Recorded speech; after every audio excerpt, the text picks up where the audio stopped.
On behalf of the Coalition for Ethical Operations, I just want to welcome everybody for attending this best practice sharing session. Thank you very much for taking the time to go through this session with us. And I hope it's got some value to you. Thank you very much. Okay, thank you. My name is Dion Rousseau. I'm the CEO of the Ethics Institute, and we provide logistical support to the Coalition for Ethical Operations. For those of you who attend one of these sessions for the first time, the Coalition for Ethical Operations is a group of multinational companies who came together, and they joined this coalition by signing a threefold pledge. And the three dimensions of the pledge is that they first of all pledge to share best practice around the promotion of ethics and the prevention of corruption in their organizations. And this is why we have this session this morning. We already had quite a series of these sessions, and it's really about sharing practical practice, leading practice that organizations developed around certain issues. And as you can see this morning, the focus is on the controls and governance of corporate social investment funds. The other two dimensions of the pledge is that the members of this coalition will also collaborate in the development of their respective supply chains, with a specific focus on preventing corruption and promoting ethics amongst their small and medium enterprise suppliers. And the third pledge is around engaging from time to time, if the opportunity arises, in collective action around a specific issue. So this is then the background to this session this morning. And as Shane indicated in his introduction, we aim to close by about 11:20. So it's about a 50-minute session in total. Now, the whole topic of controls and governance of CSI funds deals with the relationship between corporations, organizations, businesses, and the societies in which they operate. And we know that there's a very intimate link between any organization and the society in which it operates. The analogy of a rising or incoming tide is often used to say that an organization can only be as strong as the context in which it operates. And like an incoming tide that lifts all the boats, the same is true. And that is why companies have a vested stake in the health of the communities in which they operate. Or as King 4 says, in the triple context of the economy, the society, and the natural environment in which they operate. Now we know that organizations often do and often are expected to give back to society in the form of charitable giving. And we've seen a lot of that happening in the time of COVID, but very often it becomes much more strategic. It's about investing in society, in the economy, the society, the natural environment, in order to ensure that we build a strong context for our organizations in which they operate. But we also know that this is a field that is fraught with all types of complexities. And I think just in the last week, we've seen around the Solidarity Fund, how with the best of intentions, some of the money that were made available to certain organizations in both the public and the private sector became highly contentious. And there often is the possibility that especially those organizations that you give to can embarrass you as an organization. So that is why we have this conversation this morning. And we are really privileged to have two panelists who spend their day jobs specifically in this field. And the first of them is Tumi Motlana from Exxaro. She is a senior community development specialist responsible for Exxaro's community development governance. And she also supports community development implementation throughout the group according to Exxaro's best practice. Tumi, a very warm good morning to you. We look forward to your contributions. Morning, Dion. Thank you for inviting me. It's a privilege to be here. Thank you. And then we are also privileged to have Yasmika Govender from the Tikululu Fund, and she is a client relationship manager there. She started Tikululu Social Investments in 2017, and she managed quality services and effective social investment strategies delivered to Tikululu Fund management clients. And previously, before she joined Tikululu, she was the co-founder of Empire Partner. Yasmika, a very warm good morning to you as well. Good morning, Professor. Thank you very much. Thank you for the opportunity.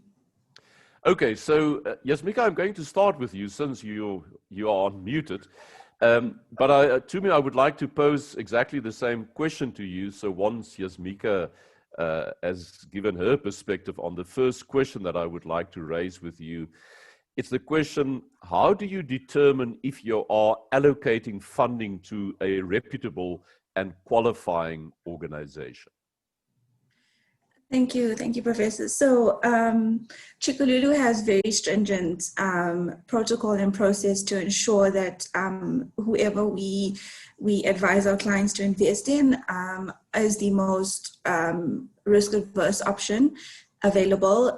So we kind of have a two-phased approach in which we have an online application system where we require certain documents from all our partner organizations, and this ranges from an IT 834, which helps us know where you are with SARS and if you are in a good standing with SARS, and helps us also understand that if that IT 834 shows a zero balance, you are a PBO. We ask for audited financial statements, the most recent ones. We ask for proof of address, NPO, PBO certificates, and all of that. And if organizations are able to provide all of these documents, then they proceed to phase 2, in which we criticize and analyze every single one of these documents. So every single person at Tikululu is able to look at audited financials, understand them, decide whether they're qualified or non-qualified, and then take the financial health of that organization from that. We also look at their management accounts to understand their most recent abilities and how they're doing now. And then we analyze their reporting, we analyze their staff complement, we analyze their management team and their board to see if they are an equitable board, if they are representing their beneficiaries at all levels. So it's more than an NPO certificate that we ask for. And by doing that, we kind of mitigate as much risk as possible in taking a partner through to a client for an investment recommendation. So yeah, it's quite a stringent process, but it's a process that our clients definitely do appreciate. Okay. To me, I would also like your take on how do you make sure that you allocate funding to a reputable organization? So I think over and above what Yasmika has spoken to, I think as Exaro, we've found ourselves in a very comfortable situation, when it comes to our CSI processes.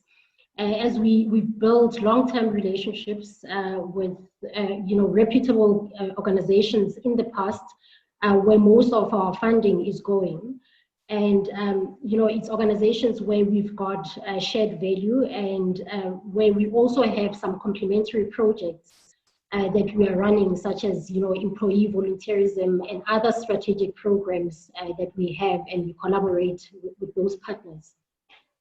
So like I said, we follow similar processes that Yasmika has, but the good part for us is that we build those strong relationships with organizations.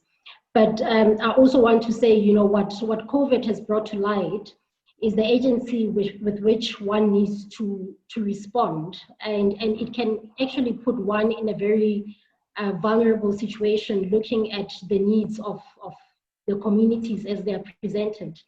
And in our case, when we look at or when we receive requests from the business units, it is much easier, and the reason is because it's communities in which we operate in, and it's people that we know, and in most cases it's initiatives that we understand fully.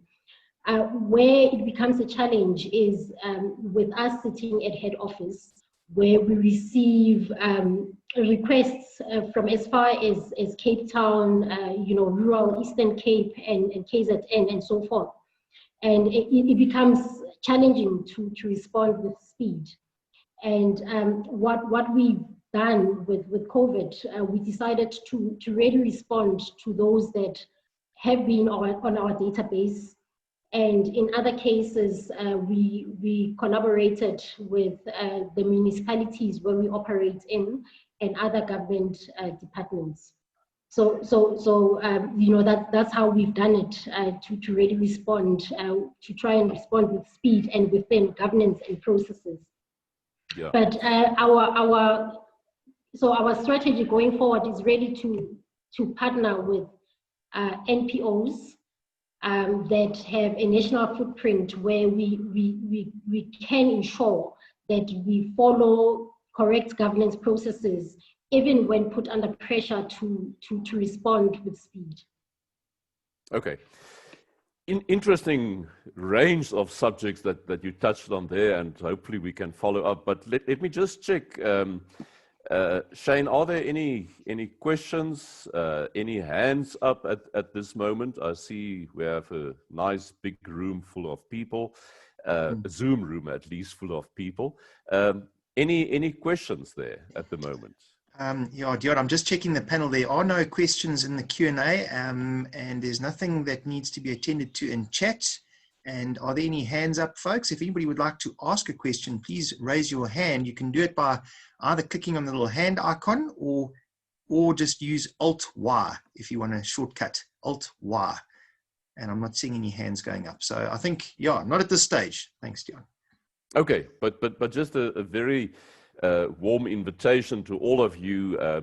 Please come in with your questions as we proceed. Can I ask you, and starting this time with you, Tumi, to what extent do you monitor?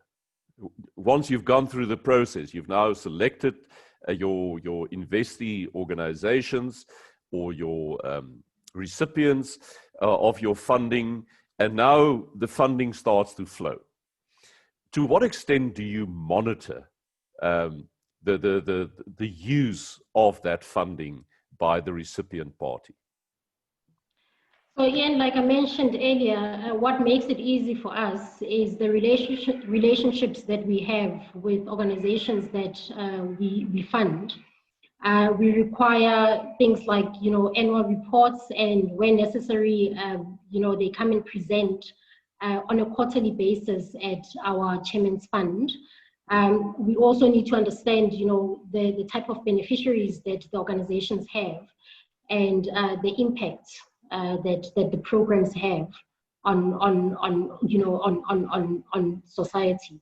So it's more of, a relationship where we have access to the programs. We are able to go and actually see what our money is doing at those programs. You mentioned that they appear before your chairman's fund on a quarterly basis. Do you also expect, is it only verbal feedback, or is there also other forms of regular reporting that you require from them? So yes, so they do send through reports. They send out financial statements that are audited that we can go through. And like I said earlier, that we also have access to the programs. So we also have the opportunity to go out and actually see what is being done on the ground. Okay. Yasmika, your experience in this regard in terms of monitoring the money that is made available to recipient organizations?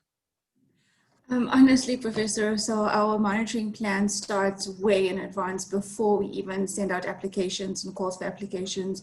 It starts at the strategy development process with our clients, because by determining their strategy, we're able to understand what we need to measure and what we need to monitor.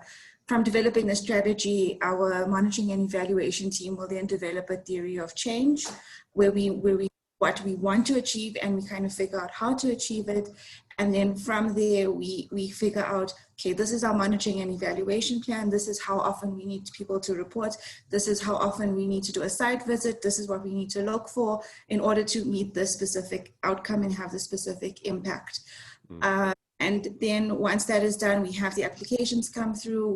We contract with the partners if approved. And in that contract, they agree to report a quantitative and a qualitative report. And they give us an expected target for each indicator that we provide specific strategy. And then it depends on the client, but some clients require reporting annually from these partners, some quarterly, some half yearly. And then some of them are multi-year grants. So we require the reports to come in. We analyze them from scratch. We analyze the audited financials from scratch. If we are happy with the way it looks and we feel they've met their targets, they've provided good qualitative feedback that we can rely on and we report back to our clients, we then release the next tranche, or we take that report and we provide it to our clients so that they know what's happening. So, you know, we're in constant communication with the partners. On our site visits, we can audit their financials. We can go in and look at their books. We can go in and look at if there's workshops, we need to see registers. We need to see who's attended. If there's books or stuff that we've paid for, we need to see the physical book and things like that. So our site visits are also quite intense, but it's just, yeah, it's a good way of making sure that what the client has invested in, we are achieving that impact as best as possible. Okay, so clearly a very hands-on process, very actively involved, not sitting back in the office waiting for things to come, but actually going out and engaging and doing your site visits. We have a number of questions that came in, so let's start taking them. The first one is by Paul, and to me it's to both you and Jasmika, whoever wants to go first. Paul asks, what would you recommend we put in place when considering to fund newly established NPOs, given the fact that they might not have a history of governance documents for one to review? And I think this is a very legitimate question, because you don't want to disqualify new organizations who simply doesn't have that governance record yet. Okay. Who wants to go first on that one? I'll go. I think it's important that you try to understand what the objectives of the program is, and does it align to your strategic objectives as a company? Because I think it's important when one tries to match those two, so that the shared value, instead of just funding for the sake of funding, there should be some kind of a symbiotic relationship, if I may say, between the funder and the recipient of the funding. So for me, I think it's important. I think it's important, like Jasmika has touched on, the theory of change. What is their value proposition? What social impacts are they trying to achieve? So it's important that any funder looks at that when they consider to fund any organization. Jasmika, do you want to add to that? Sure, Professor. So I think first you need to know whether where the funding is coming from. If it's a PBO trust, which is a public benefit organization trust, you can only fund public benefit organizations. So you need to make sure that your new partner is registered with SARS, has the certification, and so forth. But also what's very important, and we do a background FICA check, is to know who the board members are of this particular organization. So this organization might be brand new and might not have a long-term view on how they've performed, but you can look at the board because the board makes all the decisions. So you can do a background check on the board members, their IDs, their proof of residence, and that would also give you some sort of risk analysis on this new organization. Okay, I have a question for each of you addressed specifically to you. The first one goes to you, Tumi, and it says, how do you decide which recipients should present? I suppose it's in reference to what you told us about these quarterly presentations. What are the triggers? In other words, who do you invite, who don't you invite? Is it the amount of funding or the type of project? And Yasmika, then one for you.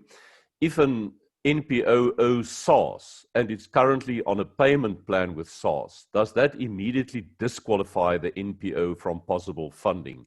Or do you make it clear that the funding you provide must be for a particular program and not to pay their debt?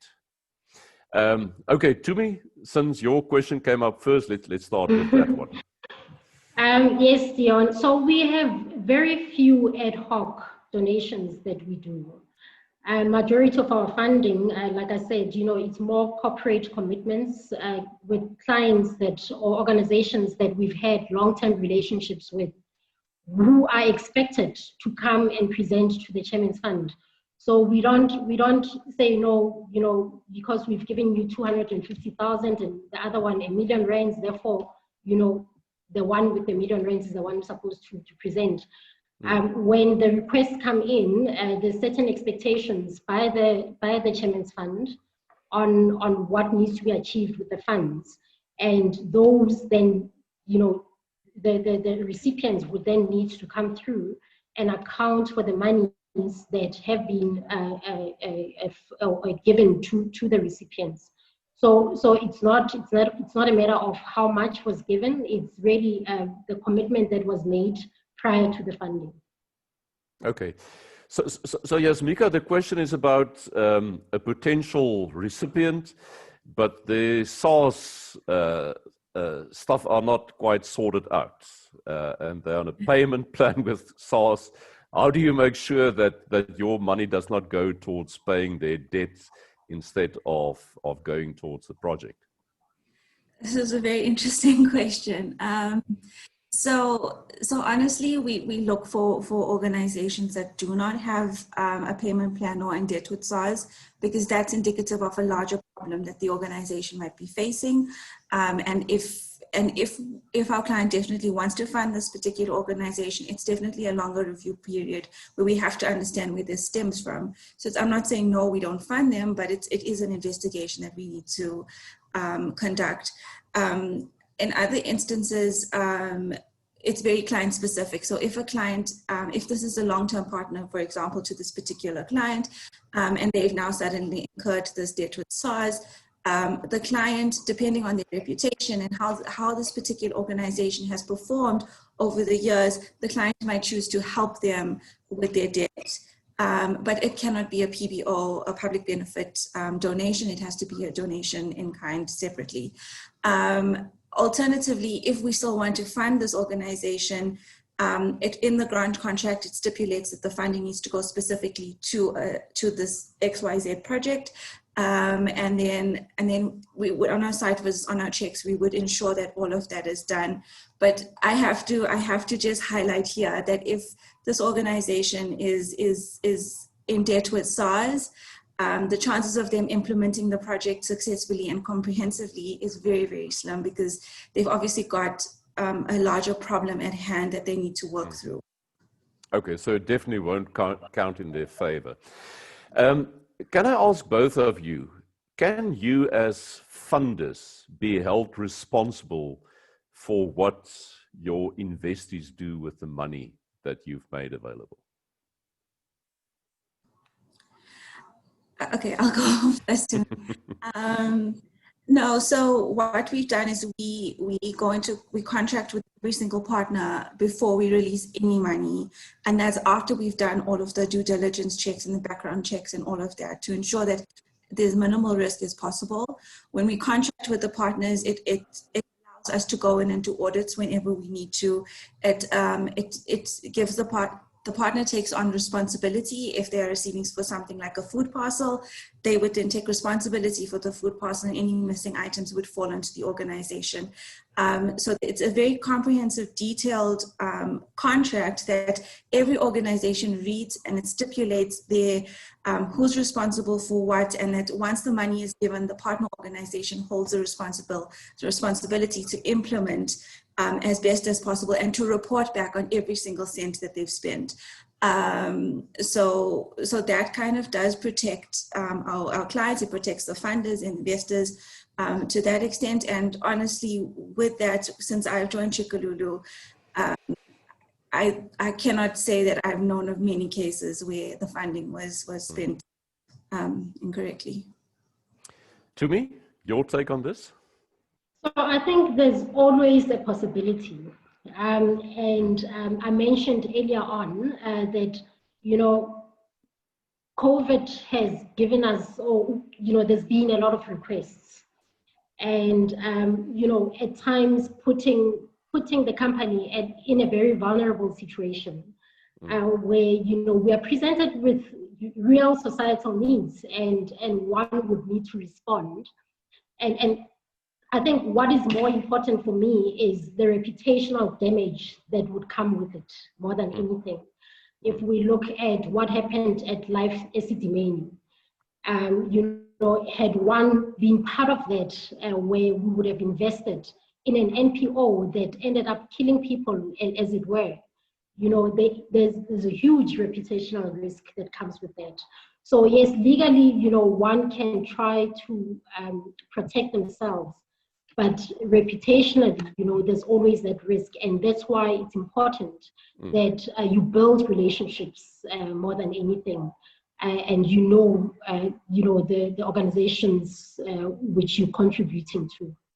Yeah, and I think we've seen the perfect illustration of this just over the last weeks around the Solidarity Fund, who decided to become involved in food distribution, which is noble and which is absolutely needed.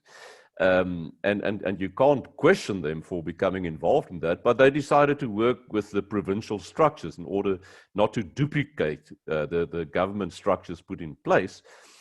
But now the service providers that were appointed by the provincial governments, of course, we know about all the COVID-related corruption that took place there, and all of a sudden, against your best intentions, there's a link between you and corrupt COVID tenderpreneurs. So it is indeed a difficult area to navigate. I saw there's quite a number of questions coming in. So let's take the one by Zodwa. And I think, to me, that relates a bit back to what you said earlier, that it's easy when you're working with organizations in your immediate proximity that you are well acquainted with. But he says, where the client is now in a far-flung area where you cannot go, what proof of evidence do you require to prove the product service was delivered? And how do you prove quality? To me, please, and Yasmika, if you have any wisdom to share on this one, please also come in. Dion, it's a difficult one. Like I said earlier on, unless you've had long-term relationships with clients, like we've had, for instance, with Carte Blanche, that is assisting with building a hospital in Cape Town. It makes it easier. You know that you're dealing with a reputable company that is hopefully doing what they're supposed to be doing. But where possible, we do take trips as far as Cape Town. We do go and see, what is it that the client is doing. But I think it's very important for one or a company rather to partner with NPOs that have a nationwide footprint. So that where you cannot reach, you have someone who is your eyes and ears on the ground and is able to assist you with such. Yasmika, any advice from your side? I think Tumi's covered it, but I can guarantee you someone from Chikululu has been there. So we've been to every corner of the country. And so we would make every attempt to ensure that a site visit is done and that we can monitor it. The only hurdle at the moment is the COVID and the lockdown restrictions and the travel restrictions, despite we're still taking the precautions. And in that scenario, it's just, and what we're doing at the moment is the constant communication, live video chat with our partners, looking at the beneficiaries and things like that. But I can guarantee you we would have been there. Okay, then we have a question from a good friend of ours in Mozambique, Juvita. And Juvita, thank you for joining us well this morning. And you ask about, do you have programs in place to strengthen the governance of the recipients of your funding, thus also contributing to their sustainability over time? In other words, and would you also fund that, by the way? Sure, I'll go first.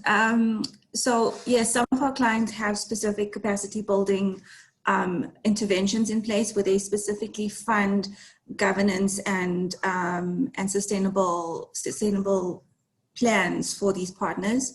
And so it's definitely something that we try to do, and our clients are very much aware that this is what a lot of our partners do need, and they do need that support. We have volunteer programs that aim at employees of our companies going in and helping certain departments at these. It can be a community-based organization that's just, focused on this little area, that they are able to have their governance documents in place so that they can apply for more funding with other clients and have access to that stream of income. But also as Chikululu employees, we try to make that a byproduct of what we do, that we work with our partners. If they are struggling, we try to help them as much as possible.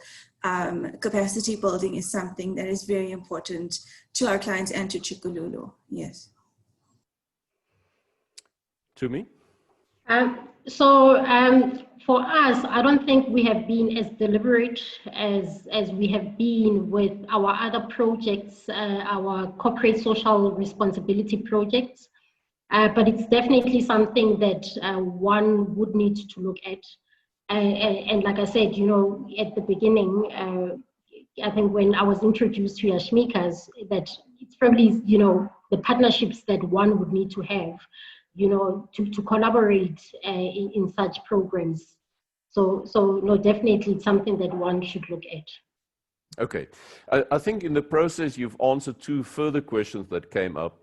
The one by Zanele, who said, what is the best way to assist NPOs improve their reporting and governance systems?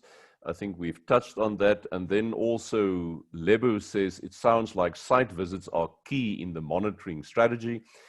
With the impact of COVID on business and how businesses operate now, how do we see that impacting site visits? Don't know if you want to add anything to these two questions. Yeah, I think I touched on it a little bit, Professor. With respect to COVID, we do. It requires more communication with our partners than we traditionally would do. So it's practically daily now. It's video conferencing. It's with permission in terms of POPI Act and all of that. Photos of the beneficiaries and things like that. So it's asking the partner to be as transparent as possible. COVID has definitely made it difficult for us to do our site visits, but we're in the actual process of developing a strategy around implementing site visits with COVID. So, yeah. Tumi, anything to add? I think it's covered, but Yashmika is right. COVID has put a spanner in the wheel. It has become quite difficult. But we do video calls and so forth. Even when we need the organizations to present, they present online. Okay, there's an interesting question that is taking quite a different angle from what we have discussed up till now, coming from Prudence. She says, how important is internal audit in checking the effectiveness of CSI policies, utilization of CSI funds, etc. We were audited a few years ago, but the findings were not material. This helped in strengthening our governance processes. So it's absolutely important. We run annual audits on all our programs. You know, like I said, we've got CSR and CSI. A lot of attention has been placed, to be honest, on our CSR projects more than CSI. But we do definitely run audits. It's important, you know, whatever findings that are there need to be attended to and addressed. So I think it's important. It's also, I think, a learning lesson for you, you know, as the funder, to try and understand what is it, where is it that you are going wrong, and what corrective measures you can put in place. So definitely, it's something that we do as Exaro. Okay, and at Chikalulu, do you also have an internal audit making an assessment of these matters, Yasmika? Yes, we definitely have to do, because we manage our clients' money. It's not our funding. So we need to ensure that everything is always in the correct, recorded correctly in the correct place, going to the correct recipient. And these these internal audits are quite important to pick up if something is going awry, or if something might be a bit worrying, that you pick it up early, you fix it before the main audit happens, and that you have everything prepared for when the auditors do come in and they ask for all these things, that you are prepared and that everything is in line. Okay, and Prudence, I have a follow-up question, which I think is very pertinent at the moment, because it deals specifically with the Solidarity Fund. And she says, we have made contributions to the Solidarity Fund. How do you suggest we monitor or check how the funds were spent? We made cash and non-cash donations. Secondly, we operate in other countries outside South Africa. How do you suggest we monitor the CSI contributions, especially those made directly to the respective national governments? This is quite tricky terrain. So to me, you seem to be smiling. What do you have up your sleeve? It's difficult. I'm really not sure how one would do that, Dion. It's difficult. You know, can we ask for, you know, proof from those departments to say, what is it that you did with our money? Can you show us proof of that? You know, when it's people outside of the country, it's even more difficult to request for that proof, and to be sure that whatever reports that you're receiving, you know, have integrity. It's quite difficult. You know, I'm not sure if Yashmika, you have something to add there. Yeah, it is difficult terrain. I think in terms of, let me take the second question first. In terms of monitoring your investments in other countries, it's really dependent on that local government's regulations. South Africa, our government requires our non-profit organizations or NGOs to submit their reports to Department of Social Development. SARS requests certain documents from our partners. So the local government is quite stringent in itself, which makes it easier for us to monitor. Whereas I know in Zimbabwe, it's a little bit more flexible when you run an NGO and to receive money there. So it's definitely local government. That's where you would start. That's where you would kind of get your guidelines on monitoring. But monitoring is quite standard globally, and monitoring really needs to stem from what did you intend to spend, and how are you going to check that it was spent that way. In terms of the Solidarity Fund and how to check there, it has to be a point of contact that you could email. But if you're not, I'm going to offer this. Please drop me an email and I'll see if I can help you. Okay. And let's take it just one step further and say, okay, you've put all the controls in place from the time that you select your investment target, and you monitor, and then one day there's this very unpleasant surprise. And you find out that the recipient has defrauded you, there's corruption involved. What now? What would you advise? First of all, do you have any experience? And if so, would you mind sharing that? If you don't have, what would you advise a funder who all of a sudden find themselves in this position? When Tumi does go off mute, then I know it's my turn. Honestly, Professor, I personally haven't experienced that in my time in my capacity at Chikululu. What I do know is in a couple of the cases, the client or the funder is alerted immediately, despite the stringent guidelines we've put in, or not guidelines, but conditions that we've put in the agreement. It definitely goes into a legal part, and more often than not, the organization has definitely done it at a greater scale than what we're aware of, and either has to shut down or change boards, or has to report more frequently, but never gets funding from this particular client again. In terms of reputation, the client obviously has its internal reputational team that we help kind of manage that and manage the PR around it, which is devastating.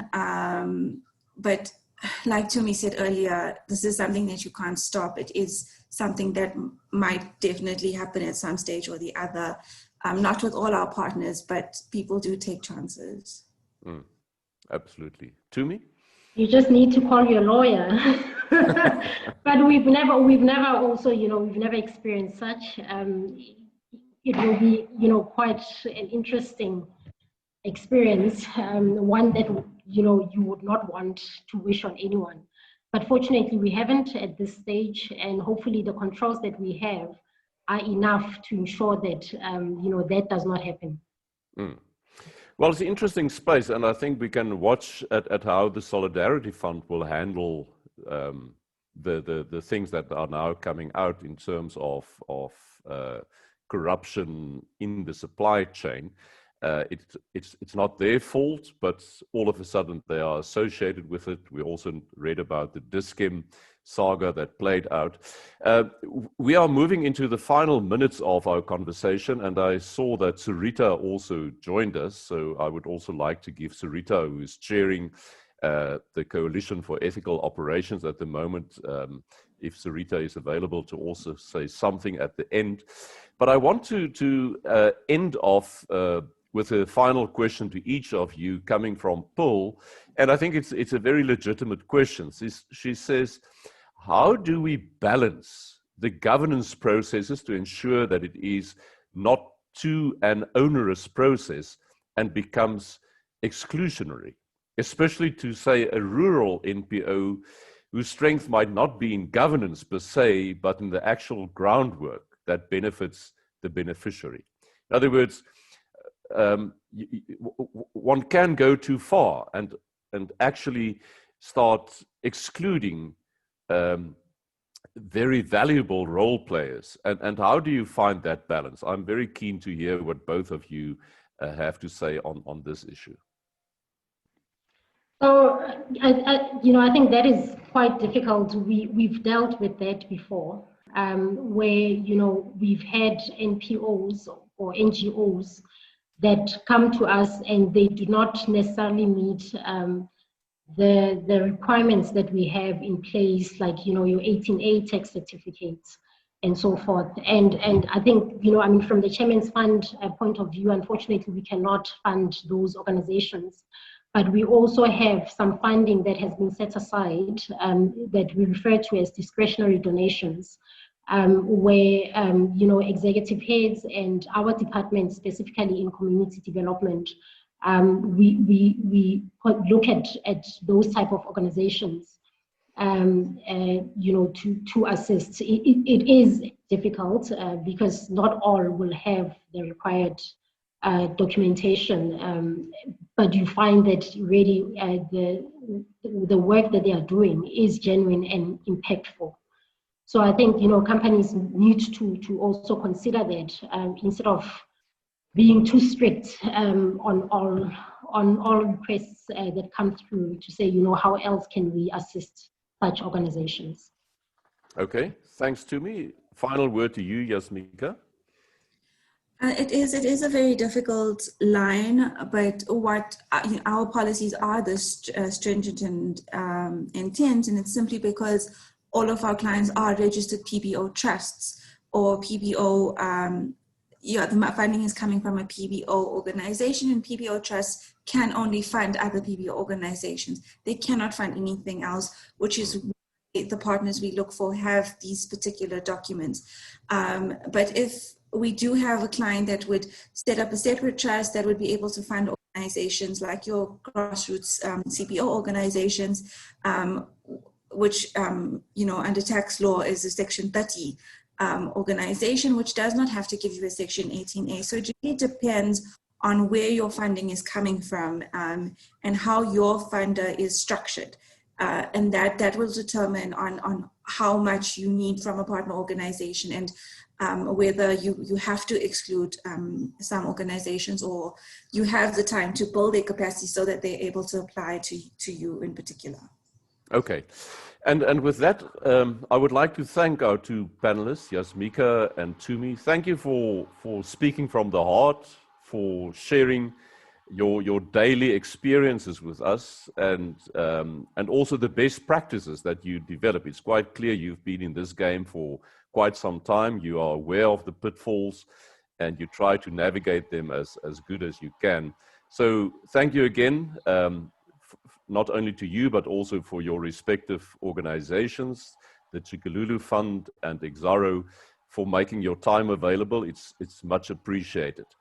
I would like to see Sarita. Are you on camera? There you are. I am. Hi, Dion, and good morning, everyone else. Yeah, Dion, I would like to thank you and Kashmika and Tumi, and it is, I'm not exactly in that same space, but I think it's important for us to realize that due diligence and monitoring is of utmost importance. And even though if funds have been invested, it is not, especially in COVID, and doing on-site monitoring is not always that easy. But from my experience, if you do a proper due diligence beforehand and you involve your legal and compliance, your finance and your external legal counsel, you can be able to mitigate a lot of the potential harm that could be done. Okay, great. Thank you, Sarita. It was great to have you. It seems that you are traveling at the moment, if I look at your image. Great to have you here, even in those circumstances. And we look forward to welcome you at our next best practice sharing session. Thank you for joining, and go well. Bye-bye. Bye-bye.